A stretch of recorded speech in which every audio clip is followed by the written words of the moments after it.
Ivan Vieira says, "Sir, my name is Ivan Vieira. Hello, Ivan. I have a question. I have this mobile mechanic come by my house so he can check my boat. I have a two-stroke Yamaha 150 TXRZ. He throttled my engine real high and then bring it down. Do you think my engine would it suffer because of this action? Please let me know." Welcome to the Boaters Podcast, brought to you by the fine folks over at PartsView.com, where you can find all the boater engine parts that you could need for your boat or engine. Check them out and save $10 to $20 using the link and coupon codes in the description below. Well, Ivan, that's a really good question, and I appreciate you liking and subscribing and commenting. And as far as over-revving, that's a bad thing. So, in the short, did it affect your engine? Probably not. If it's going to damage the engine, you're going to know it's damaged. Other than that, you should not do that. No, bad idea, especially on a two-stroke. Most modern engines. All right, let's break this down into why this is a bad idea. Over-revving an engine with no load on it is not good for the engine, and it's not good for the parts of the engine. So first of all, you're out of the water. There's no load on the engine. So if there's no load on the engine, there's no resistance to the engine. It can just rev really hard, really quick with just, all the power. That's not good for the engine. Second, that's not good for the prop, not good for the prop shaft, not good for the lower unit, not good for the crank, not good, it's not good for the engine and all the components in the engine.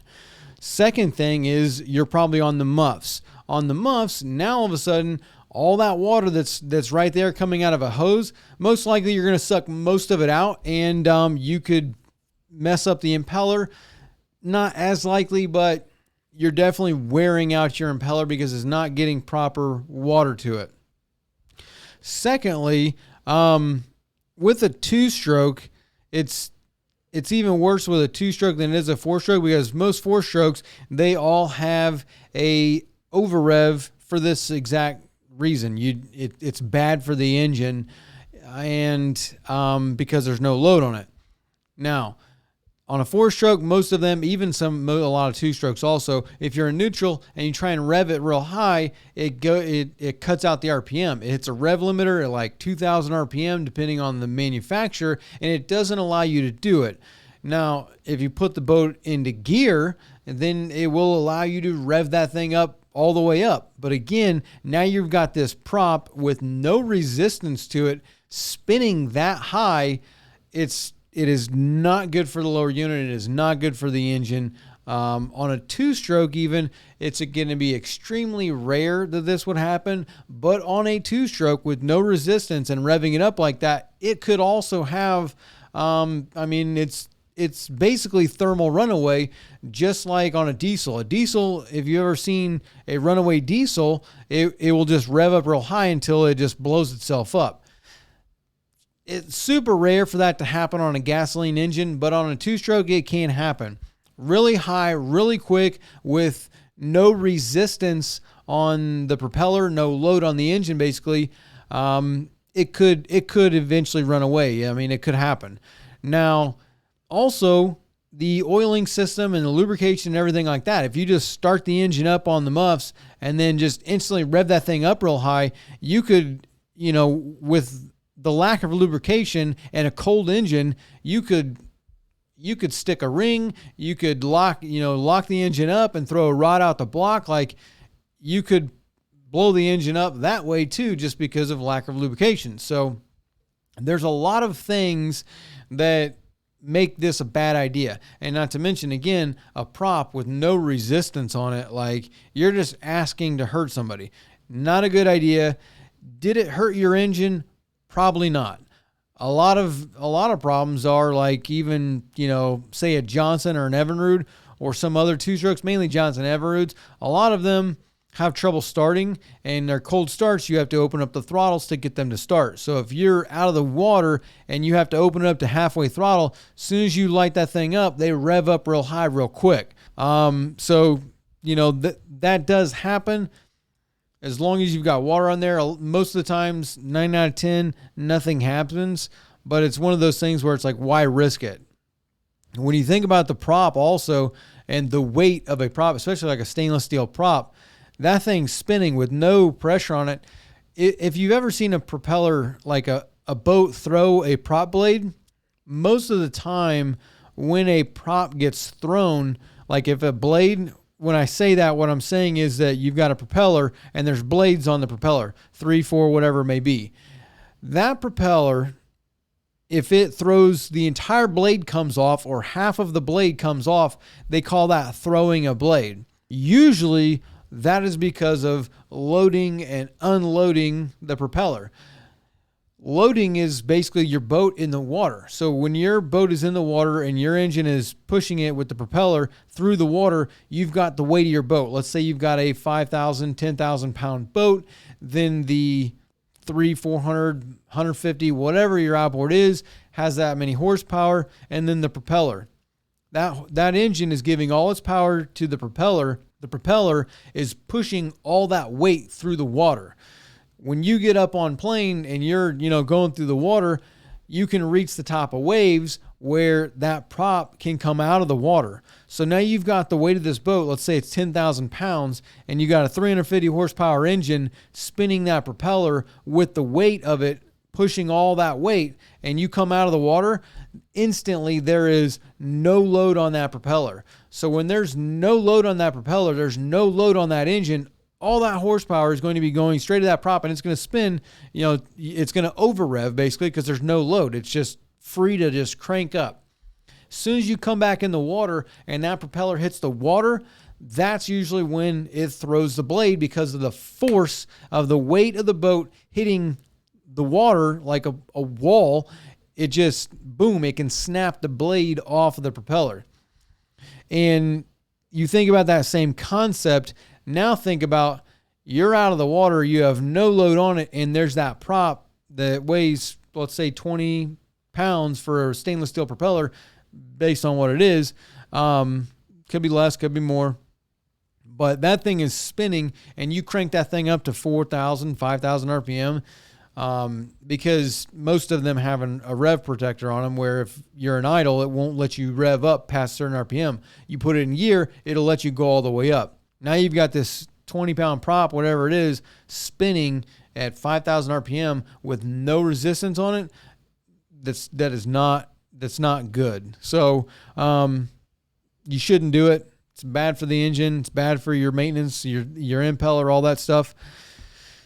Did it hurt your engine? Most likely not. Most likely nothing has happened. It's one of those things where, 9 times out of 10, nothing ever happens. But are you willing to be that 10th person that locks up the engine? So, Ivan, I would say that no, probably nothing wrong with your engine, but should you be doing that and revving your engine out of the water? Absolutely not, 100% not. And especially not on muffs or the flush attachment. Like, not going to get into the flushing debate, but if you flush your engine on the flush hose, really, you shouldn't be running the engine unless you're just trying to test something. You shouldn't need to just constantly run the engine to, flush the engine. But if you're doing that, at idle, there's not really a big problem there because you've got enough water pressure to fill the block, and then it runs down on the impeller. It keeps it cool. You're only running 600 RPM, so it's not really an issue. You're not going to really damage anything. Now, if you run that thing up to 1,500, now all of a sudden you've got no water on your impeller. You're going to burn up the impeller real quick. And, if you snap a blade off the impeller, it goes up into your cooling system, all kinds of problems. If you're on the flush, same thing. You're going to lose water pressure, and it's just not good. I wouldn't, I don't think revving the engine with no load on it is a good idea, no matter what it is.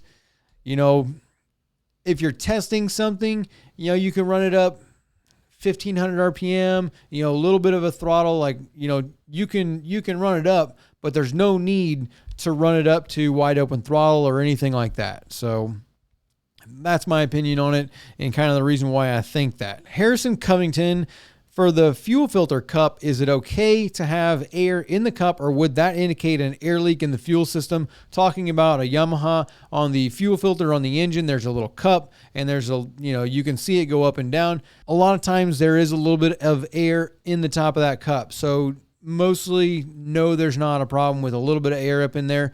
Could it indicate a problem? Yes, if there's too much air, but on most of them, there is a little air that sits in there. So if you look at 9 out of 10 of them, you can see, fuel coming in and going down into that bowl. And then when the pump turns off, it just kind of, consumes it a little bit. And then when the fuel pump kicks on, you can see, it's moving fuel in and out. So a lot of times there is a little bit of air that gets stuck in that fuel filter bowl.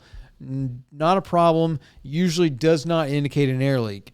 If you have an issue with your engine and you think that you've got, an issue with the engine where it is a fuel problem, then putting a clear hose on that little bowl right there and checking it to see if you have a bunch of air coming, that's what you should do. But I wouldn't say, no, that's not an indication that you right out the gate have a problem. Most of them have a little bit of air. Just from when you change the filter and put it back on there, there's a little bit of air in there, and sometimes it never goes away. Joey Latanzio, I think that's how you say your name. Hi, I was wondering if there was any good or bad years of the Yamaha 115 to 130 horsepower two-stroke outboards. No. Next question. Sorry, Joey. No, the 115, 132 stroke four-cylinder engines is, one of the most bulletproof engines the Yamaha ever made. Maybe there might have been the first years that I can't think of any issues. I'm sitting here trying to think of any issues with that engine, and I can't think of any. So I'm going to say no, there's not. But first production line of it, maybe there was. I don't 100% know, but for my opinion, by and large, that 115, 130, bulletproof for, I'm pretty sure, most of its life. I mean, that engine is one of the more solid engines that Yamaha ever made. Stang 1966 GT. I have corrosion on the skeg. What is the best way to address this before painting?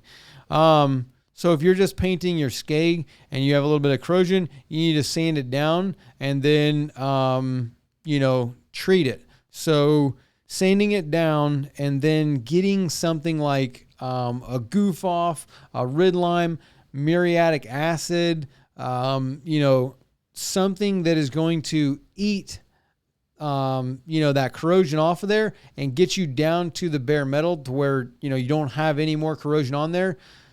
Usually sanding it off is going to be the best way. And then once you sand it, then you can use, muriatic acid, goof off rust remover, CLR, lime away, depending on how bad it is.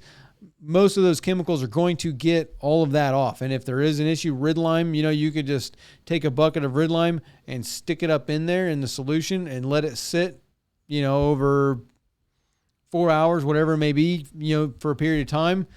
Just take that bucket, stick it up on the skeg. It'll eat all that corrosion off after you've sanded it. Like sand it. That way you can get all the big stuff off and anything else. You can get all that stuff off, stick that solution up on there, let it sit for a few hours. It should eat pretty much all the corrosion out of there, and then give it an acetone bath to clean everything off, contact cleaner, whatever. And then you'll be able to paint it. And I would paint it with a zinc chromate, and then do your primer, do your paint, do your clear coat. Dan Kahn says, excellent lesson on the props. Thank you, Dan Kahn. I have a Boston Whaler Venura 210, 3,300 pounds, dual console with an Optimax 200 horsepower DFI. I have a 15 by 15 pitch stainless. I have decent performance, but cannot find the factory recommended prop for this boat. Heavy boat, and I am thinking about an aluminum 4-blade for ski wake use, faster hole shot, ? Any experience or thoughts?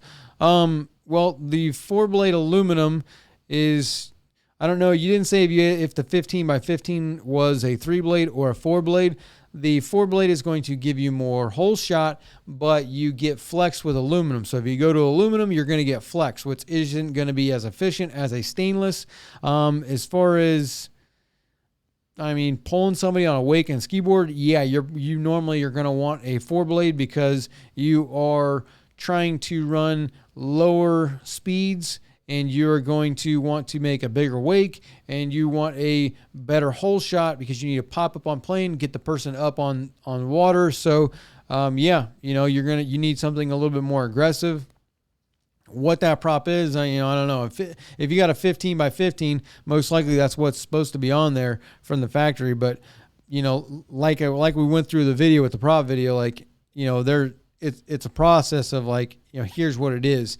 I would say use the prop selector or something like that in order to get a little bit better. But 4-blade is for ski and wake, definitely a 4-blade, maybe even a 5-blade. They do make a 5-blade that is for like a fish and ski type of boat.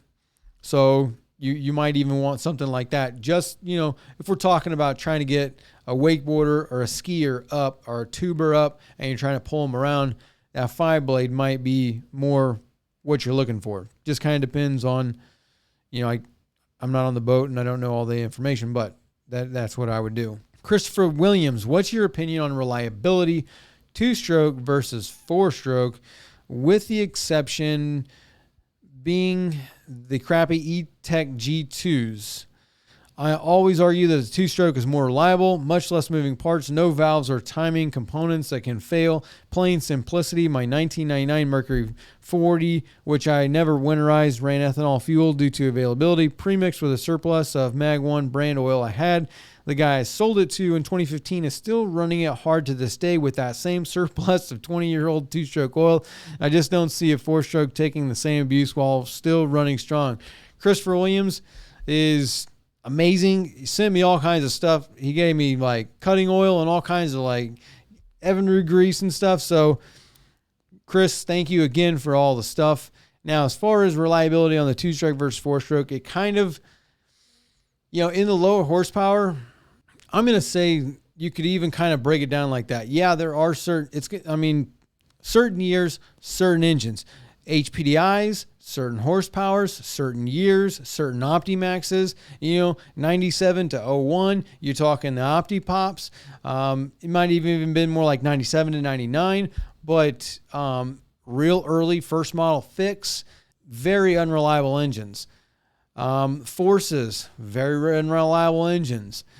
But, 40 horsepower Yamaha 2-stroke, a 40 horsepower Mercury 99, some of these smaller horsepower, once you get into the 200s, 250s, it's kind of a different world. So it's a different thing. So more horsepower comes more problems. Like, you're more torque, more power, more abuse basically is what it's going to be. So as far as reliability goes, it all depends on the engine, because certain models are going to be more reliable than other models, but 4-strokes have come so far that they kind of are more reliable when it comes to a 2-stroke versus a 4-stroke. So if you're like comparing a 250 horsepower Yamaha 3.3 liter HPDI compared to a 250 horsepower Yamaha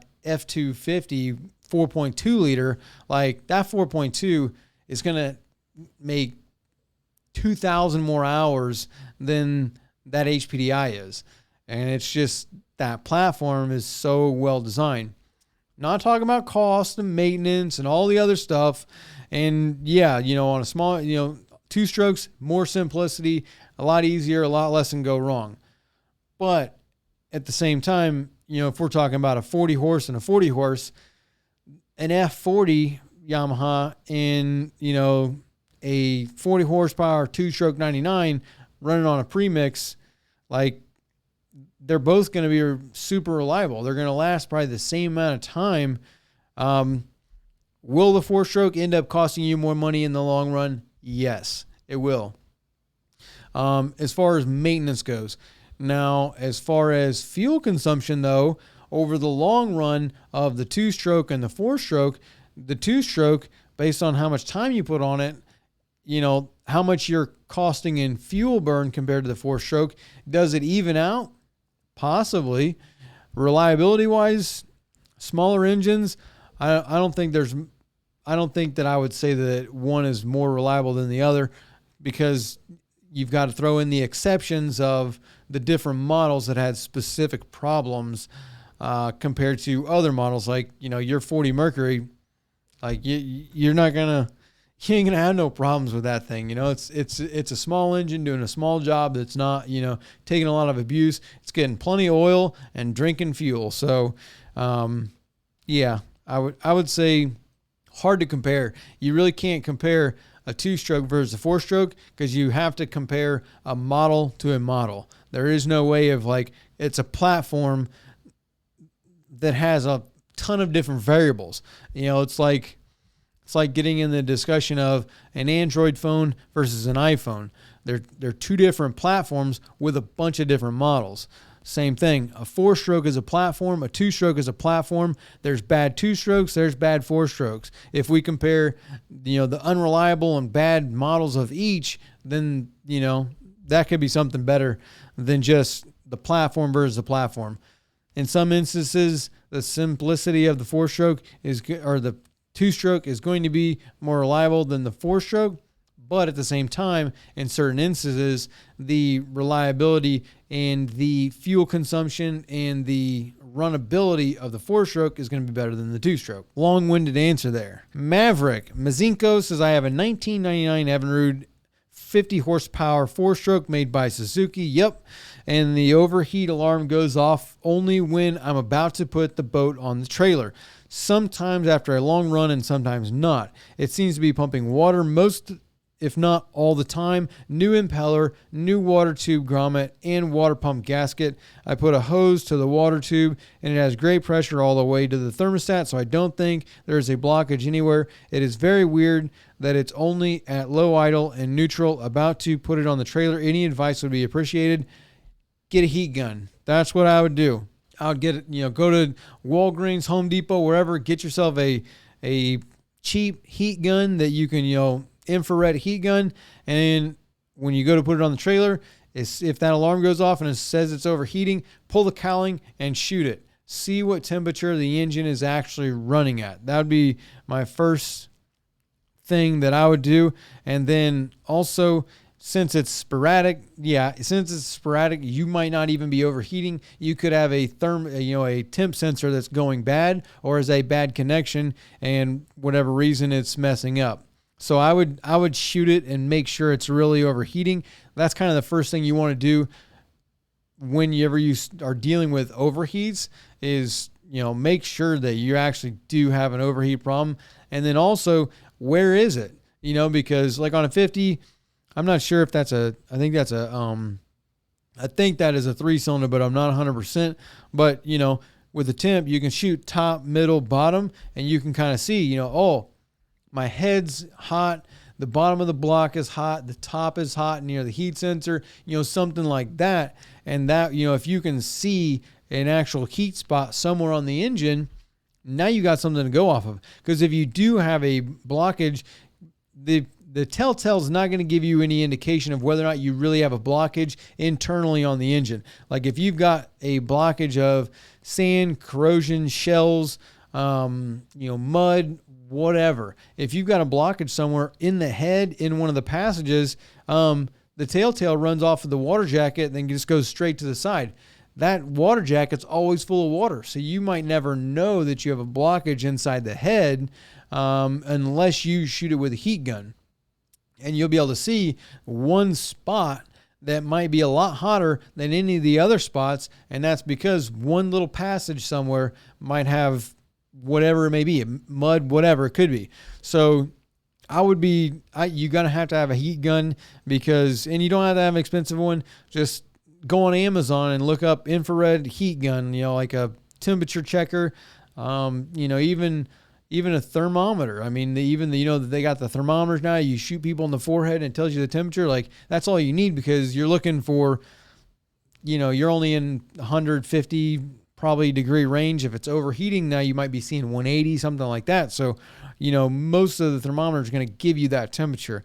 That's going to be what I would be doing. And then if you do have that issue, then you can look at, rid lime or something like that, or, pulling the head and you got packed sand or something in there and you got a hot spot on the engine. So heat gun, check it as soon as the thing goes off, because usually also if you've got a hot spot, it wouldn't necessarily be when you're putting it on the trailer. You know what I'm saying? Like, if you're running the engine normal, you're out running around doing this, doing that. And as soon as you come off plane and now you're idling around, when you're idling around, it allows that hot spot to get hot.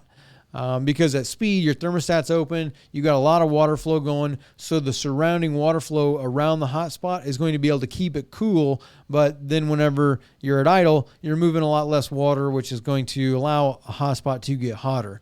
So that's what I would do. Russ Heron says, I put an O-ring between the two seals on my Evinrude 140, but it causes the top seal to stick out above the housing about a 1/16 of an inch. Will it still hold pressure, or should I take the O-ring out so the seal sits perfectly flush in the housing? Responses are appreciated before I take her out for a test run.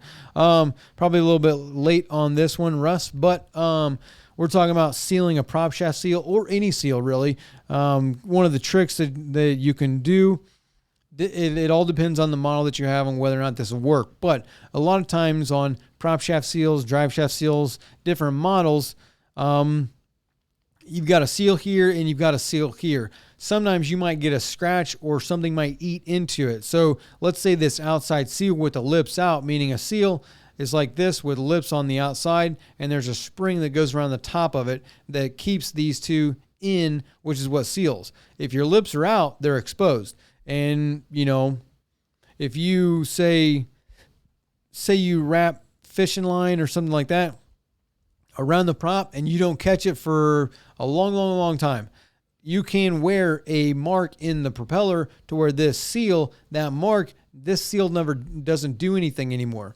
So one trick that you can do is, there's two seals. You can take the one seal off and the other, so you change the seals, put the seal on, put an O-ring in between it, and then push the next seal on top of it, which is going to put that extra seal in between, that outside seal. Sometimes it works, sometimes it doesn't, depending on the situation. It's just kind of something that is a possibility. Generally, if it's sticking out a 1/16 of an inch, that's kind of a bit, but you might not have a problem. If the thrust washer for the propeller isn't hitting that, then most likely it's not going to be a problem. And I say that because the seal itself is sitting in a carrier. If you use like Johnson Evinrude compound, sealing compound, or a gasket make or something like that, where you put it around the seal, you push the seal in, that gasket sealing material sticks that seal in there. So if you've got over half of the seal stuck in there with that sealant, that's just in place. It's a stuck position. It's stationary. It doesn't move. The sealing is not necessarily done on the outside. It's done on the inside, where the shaft is spinning inside of that, seal with that spring pulling the seal down on it. So most likely you could leave it. But again, that's a situation that is situation specific. It's not like a, this or that. And an Evinrude 140, I don't know, how far it's sticking out. You said it's 1/16 of an inch. I'm trying to think, those seals aren't that thick. They might be a 1/4 of an inch. So you're talking about half of the seal sticking out. I mean, less than half. So it might not be a problem. I would, if you've got a sealing problem to begin with, I'd be trying to leave it. MD Richards says, I recently rebuilt my 1989 90 horsepower and my oiling system is giving less oil than before, like 75-1. I adjusted the linkage arm to specs and nothing is changing. Should I just take it off? If you're not oiling properly, then fix it or take it off. Don't play with it.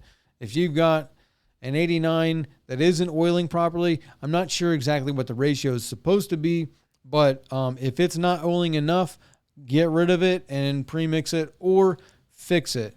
If it's the oil pump that needs changed, that could be it. There could be the oil pump is messed up and, that's your problem. On a 90, I'm not sure what brand you're talking about here, but on a 90 horsepower, most of those, you're talking about a 3-cylinder engine that is going to have a mechanical oil pump, and that's just what it is. So the oil pump itself might be messed up to where it's not pumping as much as it should, regardless of how you adjust it. Oil pumps can be expensive. I don't know what it is. So if if it's not oiling, I don't know if 75-1 is the right ratio. I don't know, if it is or not. If it's not like it was before, if before it was oiling at 40-1, 50-1, and now it's at 75-1, then that's not enough. And I would be either one, premixing it, or two, fixing the oil. Don't risk not getting oil to a two-stroke, especially a wide open throttle. So I don't know if there's really that good of a test to get the oil pump. Most of the test for the oil pump is that you start and run the engine on a premix, and then you take the oil lines off of where they go in, and you put them in containers, and you measure based on a time and a speed that the engine runs at, and that's how you can tell. I mean, it looks like you've already measured it because you got 75-1. So, yeah, I don't know how you got 75-1, but however you got that, that's what I would do. Don't risk it. If it's questionable, don't risk it, because you're risking blowing up the engine, and I wouldn't do that. 1985 Wolfman, what kind of grease would you use on the threads of the end caps? So talking about a steering cylinder or a trim cylinder, any of that, the end caps that go on, I like to use Johnson Evinrude Moly Lube. It is a thin, really nice grease. That's the best way I can say it, but I would use Moly Lube for stuff like that. Really fine threads. That Moly Lube is phenomenal. That's what I like to use. DOP1C3, curious, how big or good is dealer service network for Volvo Penta inboard engines in the U.S.? I was actually talking about this on a live the other day. Here in Europe, Volvo is probably most dominant. Yeah, that's what I was going to say.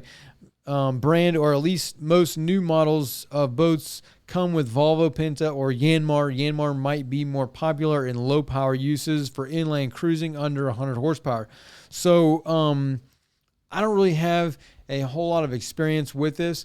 As far as down here in South Florida, there is a pretty decent dealer network, but it is not near as vast as the outboard market. If you're comparing a Mercury and a Yamaha dealer network service, and even Suzuki has gotten a lot better.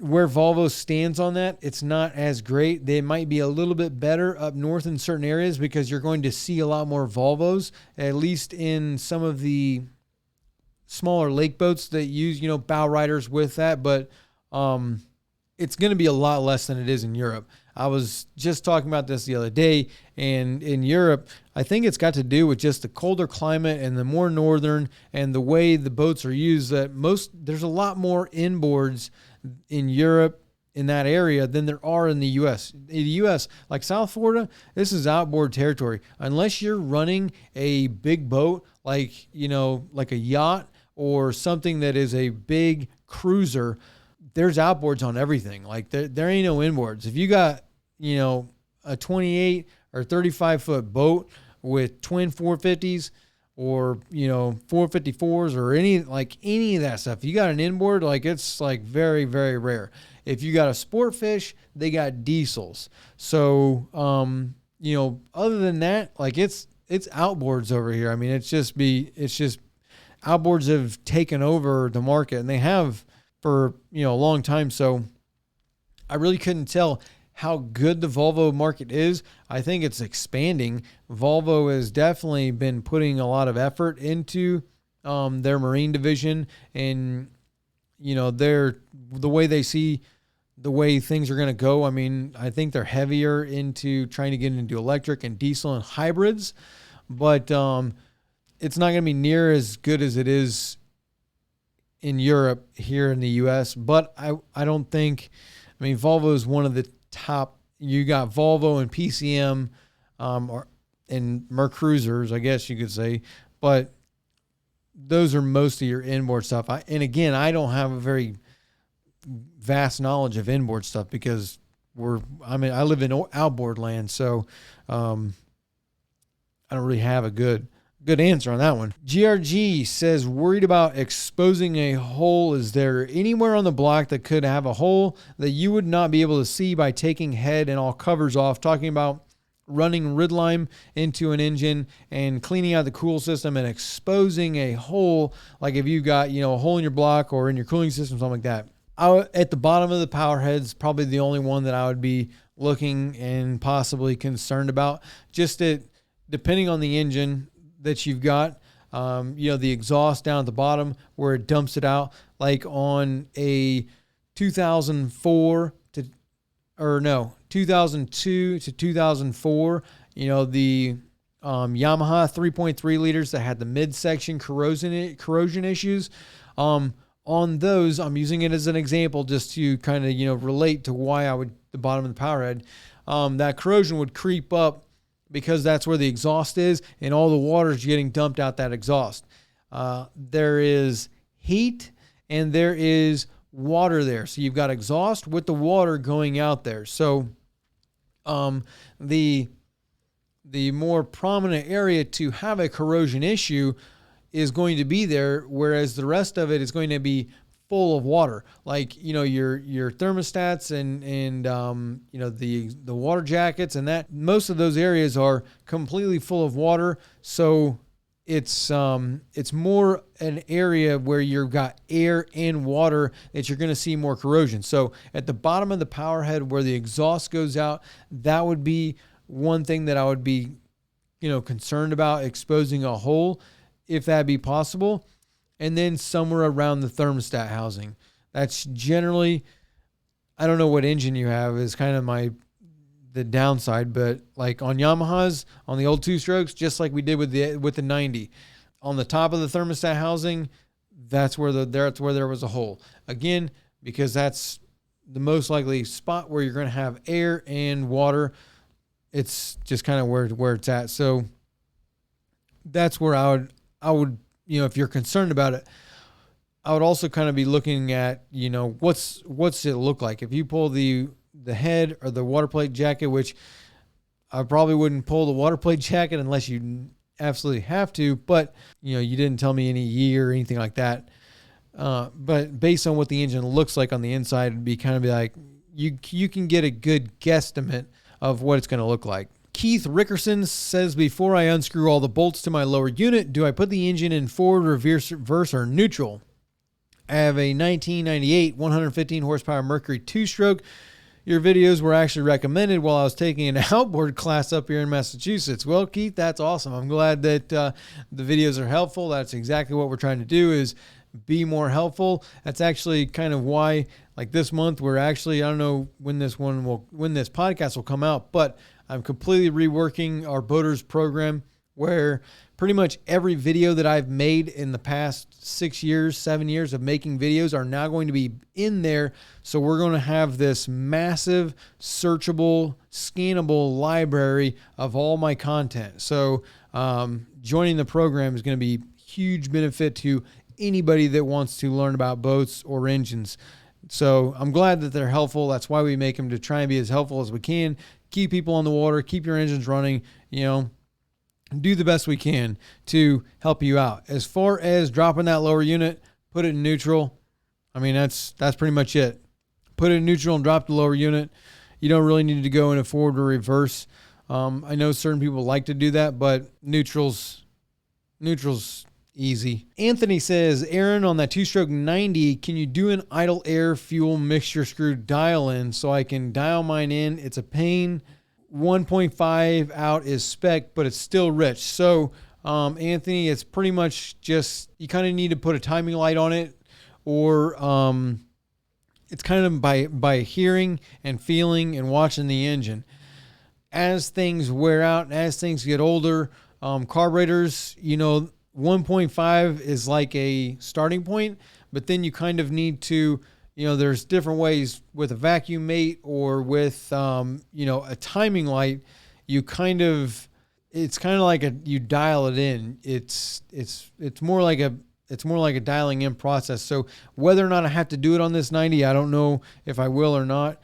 So we'll see. But it's kind of an engine specific issue. It's like running a vacuum mate. You kind of have to just put it on there and you just kind of play with it to get it where it needs to be.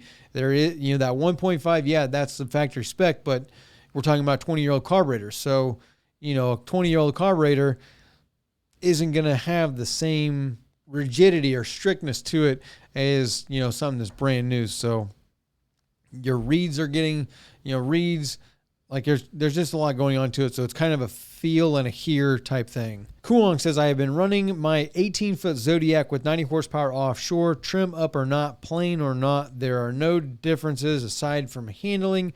Too much bow up makes the speed lower too. Could it be the boat itself is already so light? I get planed regardless. Anyway, trying to figure out what your question is. Sounds like, regardless how you run your boat, it's running plain or not, there's no differences. It sounds like it's not handling correctly. First thing that you want to check if a boat is not handling correctly is the engine height.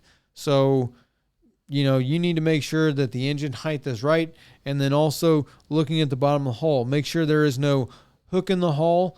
There is no, weight distribution wise, like, if you're too much weight in the front, too much weight in the back, anything like that, you're going to have to just look at everything. Mounting location is something that's super important. So check the mounting location of the engine to make sure it is mounted at the correct level. If it's too low, it's going to mess up the handling. If it's too high, you're going to have turn problems and ventilation problems and probably an overheat issue. If you've got an 18-foot Zodiac with a 90, that's the type of boat that people like to put on hydrofoils. So if you got a hydrofoil, that could be an issue. So there's a lot of things you need to look at. Mainly engine location, hull, and then weight distribution. Check those three things and, hopefully you'll figure out something in there. One more from B Hog. He says, I inherited a 1991 Key West 1700 Sportsman with a 1991 Yamaha 90 horsepower outboard. And from what I can tell, the bolts still have factory paint on them, which leads me to believe it's never been opened. The first time I put it on the water, it overheated, so I flushed it and changed the thermostat. I broke one of the 4 thermostat cover bolts off, and then while trying to extract the broken bolt, I broke the carbon steel extractor off in the bolt. Now I can't retat the bolt to try to use another extractor. How do you get broken bolts out? Any suggestions in my case? B-Hog, you're going to have to watch the videos that we did on me doing the same thing. But for the extractor, you're going to have to just carefully. It takes a long time, but depending on what it is, you're going to have to drill around the extractor to where you can get in there and try and knock it out. Once you get it out, you're going to need to drill the bolt and tap it. Do not try and extract it. They will not extract. You have to just drill it and tap it, and that is what you're going to have to do. The broken extractor is a nightmare. That's the worst thing possible. You've got the worst case scenario. There are like 2 or 3 videos of me drilling the bolt, getting an extractor piece out, and then also tapping it. So I would watch those 3 videos on what I did in order to get that out. But yeah, you've got the worst case scenario of a broken extractor into a bolt. So unfortunately, you're going to have to, you're going to have to drill around it and knock that thing out. And then you might have to get a welder to fix it to where you can re-drill it and re-tap it. It's going to have to get drilled and re-tapped irregardless.